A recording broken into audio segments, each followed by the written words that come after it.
Oh, wow.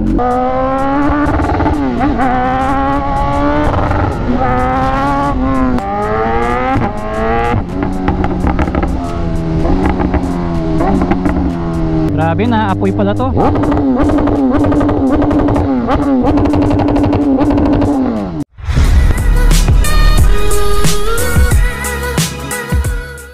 Alright, ngayon gagamitin natin ang BMW S1000R. Ito yung naked version ng sports bike na nakasanayan natin. At medyo madalang lang tong bike na to. Itong bike na ito is for sale. Like nung nagbenta tayo ng MT-10 SP, after 2 days nabenta. At as you can see, medyo loaded na rin yung motor na to sa mga accessories. Meron na siyang access slider, radiator guards, engine slider. Ito Wunderlich po yung brand oh. Tapos dito T-Rex pa yung brand. And then naka full exhaust na siya. SC pa, yung tambucho carbon pa oh, pati yung itong bracket niya na to. Meron siyang spool, Oxford yung brand no. Access slider sa likod. Naka tail tie din na siya. Tapos dito meron siyang guard para sa race kasi nagagamit ito. Hindi ko lang sure kung anong tawag, basta para pag naggit-gitan sa race hindi magkatamaan sa brake kasi maaring pag tinamaan to magbe-brake yung motor eh. And then nga pala, ito naka half shifter na siya. Hindi ko lang sure kung nandyan pa yung stock niya. So yung brand niya is Factor X. Naka carbon fiber covers na siya dito sa mga sides niya and then dito sa tank. Magandang tignan ha. Legit carbon siya, pero cover lang siya dito sa chassis. Mileage ng motor na to is nasa 4,795 pa lang. Hindi ito yung latest model ng S1000R, pero parang bago lang siya kasi ang baba ng odometer niya eh no. Tapos tinatawag nilang kirat to kasi yung headlight niya hindi pantay. Oh, dito may salamin, dito may projector no. Kaya ang weird, di ba? Yung brake levers niya is napalitan na. Adjustable siya, pati yung clutch lever meron na siyang push lock. So mukhang hindi ito original no, kasi quad lock yung orig. But anyway, okay lang yan. Ito stock lang yung side mirrors. Maganda yung condition ng bike, hindi pa na-drop ng may-ari. At ito kung mapapansin nyo, wala siyang bar end kasi naka bar end side mirror daw siya dati. Ngayon balak na niyang ibalik sa dati na wala naman yung bar end niya. At mapapansin mo naman sa motor pag natumba kasi may gas-gas eh no. So yun, malinis. Yung may-ari kasi nito, hindi naman talaga siya masyado nag-ride dahil busy din sa negosyo niya. Siya nga pala yung may-ari ng Hangover Resto Bar sa may Clark, katabi ng Ducati Clark.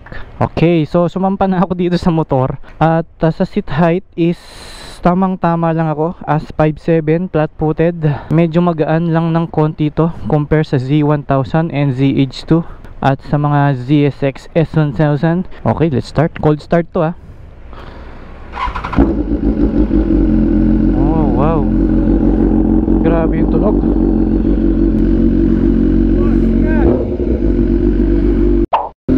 Alright, dito ako sa shop ko eh. Kaya sarado yung helmet shop kasi kinonvert ko sa service center. Ngayon ko lang napansin ha, na pati pala yung brake fluid reserve ay pinalitan na niya ng Rizoma. Okay halos wala ka nang gagalawin dito eh no. Dito naman sa foot pegs niya, mas nakatupi lang yung tuhod ko.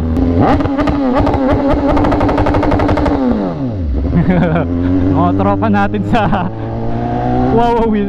Parang katulad lang din ng MT-10, pumuputok siya pag binibitawan yung gas. Ayun no. Meron din siyang pops and bang. Napaka-sporty ng dating mo kahit na naked bike siya. Kasi nga yung foot pegs ang taas, talagang race mode siya. Tapos sa manibela, medyo mababa yung handlebar niya, kaya pasubsob yung katawan ko kung mapapansin nyo sa camera natin dito.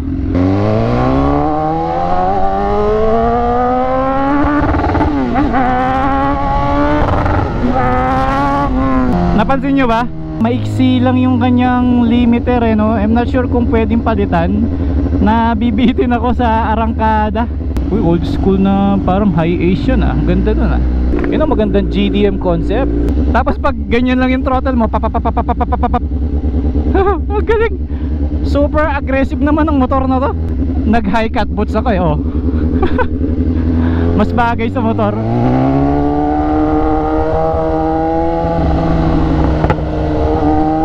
Tas ang gaan niya. Sama mo pa yung throttle niya na ride-by-wire. Ang gaan i-twist yung throttle. Ang gaan iwas-iwas ng motor, oh.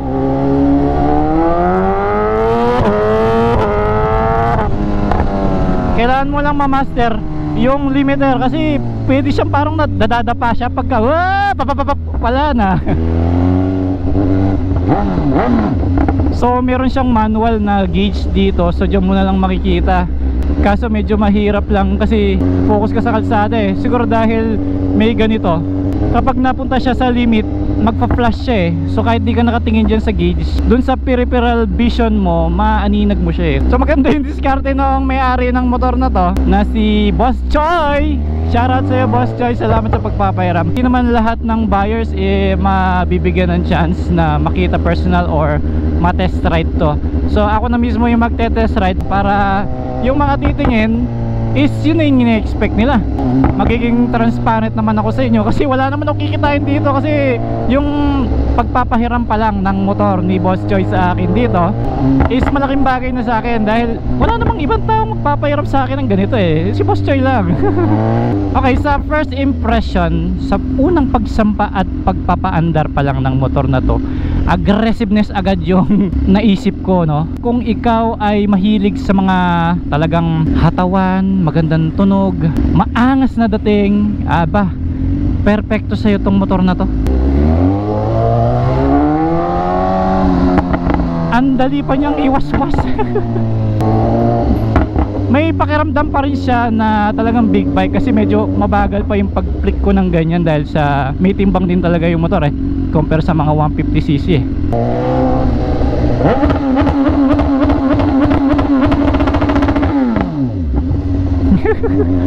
Bomba daw eh. So ang sabi ng may-ari, kaya daw nakailaw tong exclamation point na to is because nagpalit siya ng bombilya ng park light. Ibalik lang yung stock na bombilya, magiging back to normal daw siya, or pwede nating ipa-reset. So ganun lang kaselan yung BMW. Alam niyo naman, European bikes yan eh, parang Ducati lang din yan eh. Talagang bawat pyesa, bawat ginagalaw natin sa motor naka-record and may mga indicators talaga sila.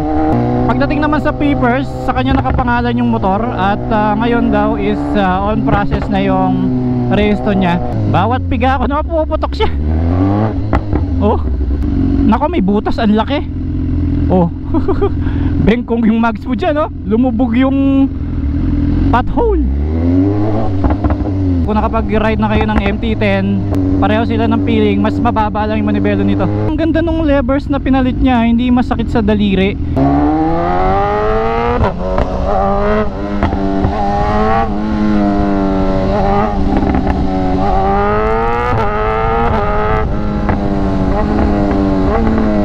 Yung quick shifter niya, hindi siya matigas.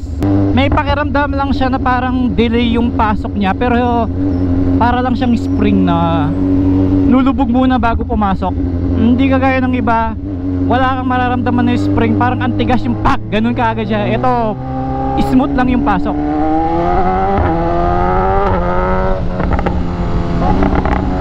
Lalo na yung pagda-downshift, ganyan lang oh, konting-konti lang eh.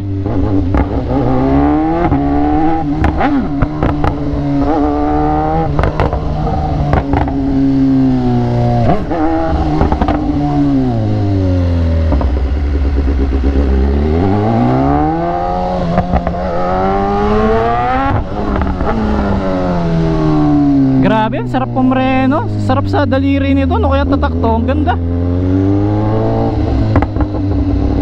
Ang premium sa palad. Tsaka in-adjust ko na siya, sumakto siya sa daliri ko. Iba-iba kasi tayo ng haba ng daliri, di ba? Tapos yung grips niya, ito yung stock. So maganda talaga yung stock niya, makapit sa gloves. Yung mga buttons naman, katulad din sa ibang S1000 na sports bike, ganito rin. Meron din itong cruise control. Ayoko lang pakialaman yung motor sa system niya, no? Basta kung saan lang nilagay nung may-ari, yun lang. Ayokong galaw-galawin dahil hindi ko master. Gusto ko lang pakiramdaman yung motor ngayon. And sakto naman, pupunta tayo sa Caloocan. So makaka-experience tayo ng super traffic. Makaka-encounter tayo ng maraming riders. Galing oh, release clutch lang oh.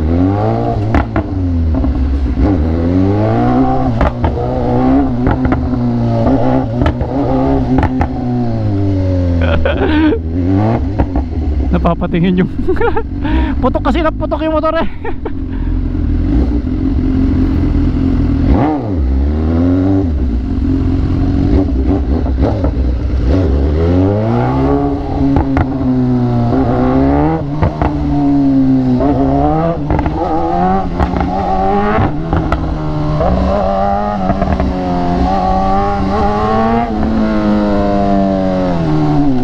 Pagdating sa suspension, ang ganda. Oh! Ano to? Naka-all-ins? Ang ganda. Kaya pala yung front suspension is electronically adjusted. Tapos yung sa rear naman, hindi ko lang nasilip kanina.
Yung indicator niya. So kahit wala pa siya sa super limit niya, magpa-flash na kagad siya para mag-shift ka na, no? Ano kaya to, no? Headlight adjuster, galing ha, meron siyang ganito. So yung rear shock niya, wala akong nakitang wire. At meron siyang ikutan doon. So mukhang hindi siya electronic. Yung tatak niya is BMW ZF eh, no? Katulad din sa GS. Okay, dito tayo sa expressway. At pagdating sa hangin, nasa 100 yung takbo natin. Okay naman eh. Medyo malakas nga yung hangin ngayon eh. Pero hindi naman masakit sa katawan. So maliban lang kung talagang magwa 150 ka. Hindi naman advisable yun kasi 100 lang dapat dito, di ba? Tabihan natin yung bus. Oh, wala naman. Parang wala lang. Eto, dump truck.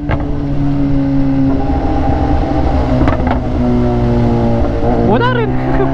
Sa stability ngayon sa 100, okay. Walang pakiramdam na nag-wiggle ganon. Siguro after 2 to 3 hours na biyahe, medyo maramdaman mo yung ngawit sa likod mo. Tapos ang napansin ko, parang ang layo ng manibela sa dibdib ko, no? Kasi hindi ko alam bakit ganon. May pakiramdam siya na parang yung sports bike yung dala mo eh. Yun nga lang, pinalitan lang nila yung manibela. Kasi yung sports bike, feeling ko ganyan eh, di ba? Try naman natin yung cruise control. So ang gagawin mo lang is i-on mo to, ganon. And then hilahin mo lang to pataas. Ayan eh, cruise control na. Then para safe naman na hindi siya accidentally ma-on, ibalik mo lang sa dati to kasi ito yung lock niya eh. Hindi mo na maitutulak to eh. That's it, nasa Caloocan na tayo.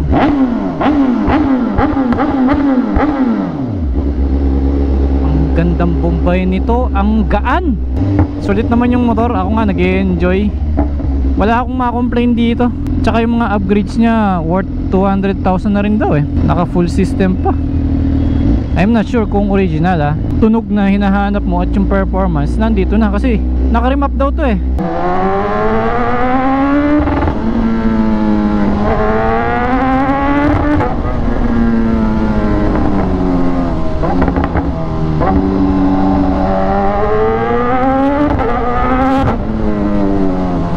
tinatry ko kanina sa expressway, i-200 yung motor. So pagdating ng 200, naglilimit na siya. Binaba siguro nila yung RPM limiter niya. Kaya ayaw na lumagpas ng 200. Nabitin ako. Kahit na tumatakbo ka na ng 150, tas gusto mo siyang isagad, ang bilis niyang umangat. Ayos talaga yung suspension, ano? Pang GS.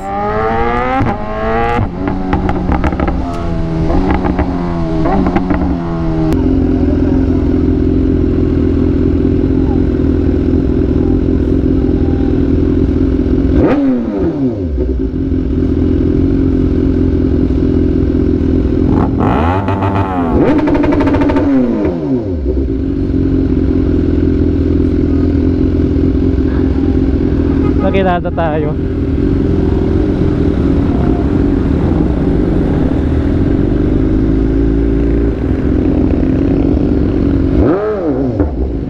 Vlog pa lang sana ako, boss. Narinig kita eh. Ah, ganun ba? Sir, thank you. Thank you, boss. Ayun na, natataranta na ako sa'yo. Nagpa-vlog ka? Opo, nakablog po. Anong pangalan? Ito po, may sticker rin. Ah, bigyan mo ako. Yun o, naka-plastic pa. Nanginginig ako, boss. Bakit? Yan, anong pangalan niya? Ride with Rai ba? Kaano-ano mo si Ninong Rai? Wala po. Pwede ninong. Ah, Ninong no, Ninong mo no. Boss, pwede ako magka-picture sa'yo, boss. Sige lang. Okay, thank you ah. Okay, let's go. Hindi siya mag-start kapag hindi siya naka-neutral eh, no? Oh my God.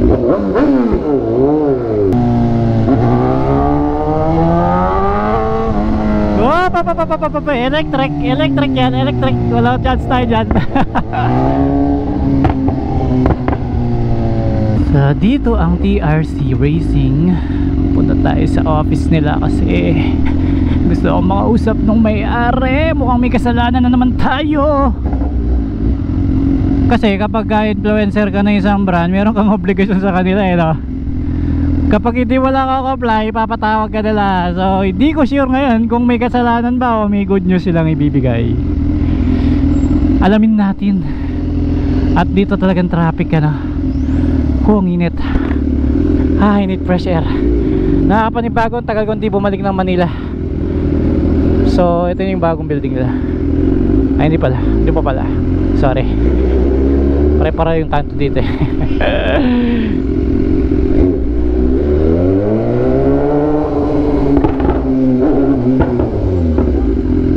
Ayan o, laki eh.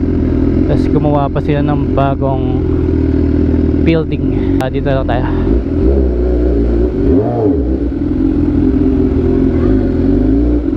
Ayan, first gear. Okay. Kunin natin camera, baka mawala dito, no? Okay guys, so medyo private lang yung pag-uusapan, ha? Diyan ka muna, huwag kang mawawala. Pag nawala ka, kung hindi, sold. Paul, si boss din. Hello! Hello. Balita! Balita, boss. Pumunta ka ng kabila. Sa bago na? Wala pa, gagawin pa ng showroom. Ah, ganun ba? Ni Kuya Mario. Diyan ba si boss? Tara, tara.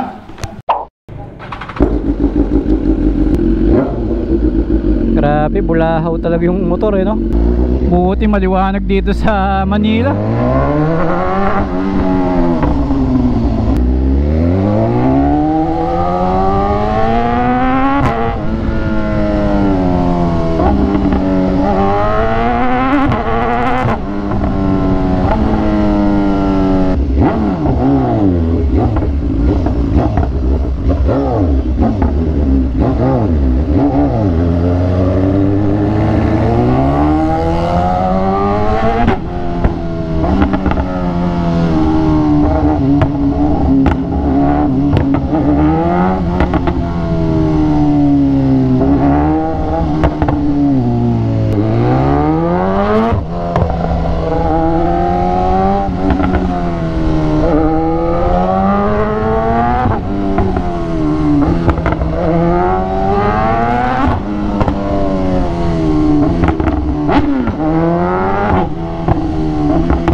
Bakit parang hindi big bike yung dala ko?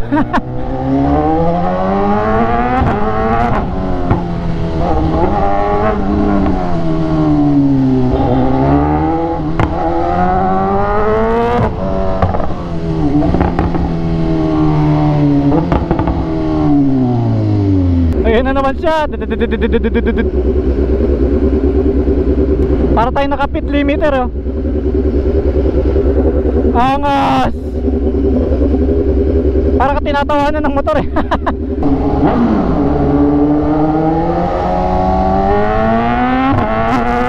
Woohoo! Diba, kitang-kita yung nagpa-flash kapag kailangan mo na mag-shift.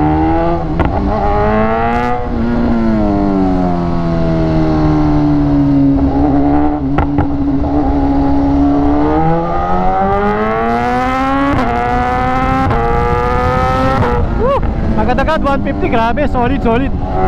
Yup, expressway again. So yun, gabi na. At dito ko natatapusin ng ating vlog. Maraming salamat.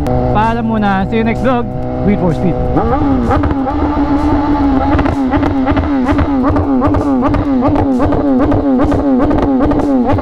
Grabe na, apoy pala to.